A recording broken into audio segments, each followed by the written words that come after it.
संतोषी सदा सुखी। साथियों, जैसा कि शीर्षक से स्पष्ट है कि संतोषी सदा सुखी।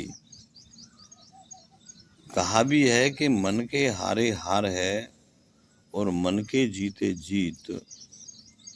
साथियों, इंद्रियों से परे मन है। हमारी जो 5 कर्मेंद्रियां हैं और 5 और हैं, इस प्रकार की 10 इंद्रियां हैं और मन से परे बुद्धि है और सूक्ष्म बुद्धि से परे आत्मा और परमात्मा है। सच्चिदानंद घन परमात्मा 10 इंद्रियों से किसी से भी नहीं और ना ही बुद्धि का कोई विषय है। जब हमारा मन दृढ़ बुद्धि में आ जाता है तब ईश्वर या परमात्मा का अनुभव होता है। संसार के जितने भी भौतिक पदार्थ हैं वे सब क्षणभंगुर हैं और क्षणभंगुर वस्तु स्थायी नहीं होती है, वह बदलती रहती है। प्रकृति परिवर्तनशील है, अतः स्थायी आनंद उनमें नहीं है। क्षणिक आनंद महसूस हो सकता है।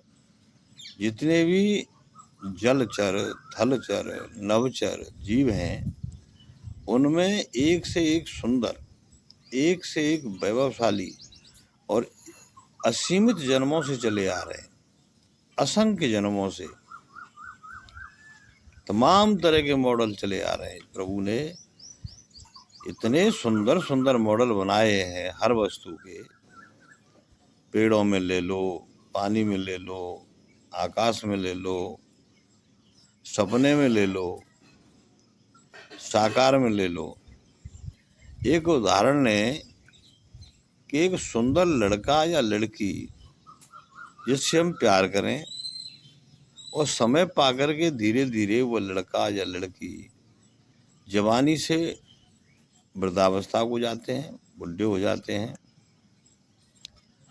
जब तक उससे भी सुंदर लड़का लड़कियां और पैदा हो जाते हैं, लेकिन मन बुढ़ा नहीं होता है।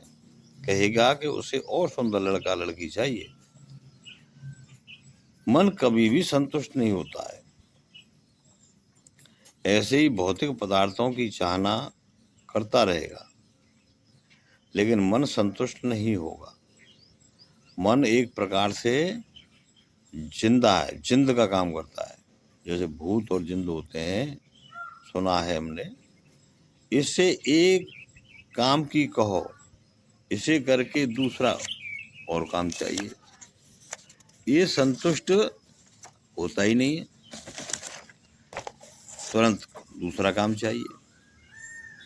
यदि काम नहीं मिलेगा तो मारने को तैयार हो जाएगा। इसका मन या संयमित करने का एक ही उपाय है इस मन को कि जब इससे काम कराना हो तो खूब काम करवाओ, और जब यह खाली समय हो तो उससे मन से कहो कि श्वास रूपी जो हमने लट्ठा है, हमारी रीढ़ की हड्डी के सहारे उस लट्ठे के ऊपर भैया चढ़ और उतर। श्वास रूपी जो लट्ठा है, श्वास के साथ अंदर जा और फिर बाहर आ। अर्थात मन को अच्छे काम में या योग में लगाए रखो। कहा है कि खाली मन शैतान का घर होता है। मन को समझाते रहो और योग में लगाते रहो। हर भोग में संतुष्ट रहो। जैसा भी हमें मिलता है, खाना मिलता है, पीना मिलता है, कपड़ा मिलता है, धन संपत्ति मिलती है, बाल बच्चे मिलते हैं, परिवार मिलता है, क्योंकि कोई भोग जीव को संतुष्ट कर ही नहीं सकता है। अनंत जन्मों से जीव संतुष्ट हो ही नहीं पाया है। जाने कितने जन्मों से, असंख्य अनलिमिटेड जन्म हो चुके, और जाने कितने कर्म हमारे इसमें प्रारब्ध में बने हुए हैं। वो कब उदय हों, कब जग जाएं, ये सब ईश्वर ही जाने। सा जब कोई विषय हमारे हाथ की बात ही नहीं है तो उसमें तो संतुष्ट ही रहना पड़ेगा। यह जीव मन पर नियंत्रण करके ही संतुष्ट हो सकता है। हर स्थिति में समझौता। कहा भी है कि संतोषी सदा सुखी, एकलख पूत सवाला के नाती, और जाके घर में दियो न बाती। लंका से कोट समुद्र से खाई, और या रावण की खबर न पाई। क्योंकि अपार वैभव प्राप्त करने वाला भी अपार आनंद को प्राप्त नहीं हो सकता। अपार आनंद तो संतुष्टि में या संतोष में है। जब आवे संतोष धन, सब धन धूरि समान। अभी है ना कि गए धन, बाज धन और रतन धन खाने, और जब आवे संतोष धन, सब धन धूरि समान।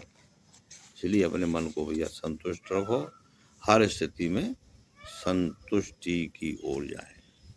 नमस्कार।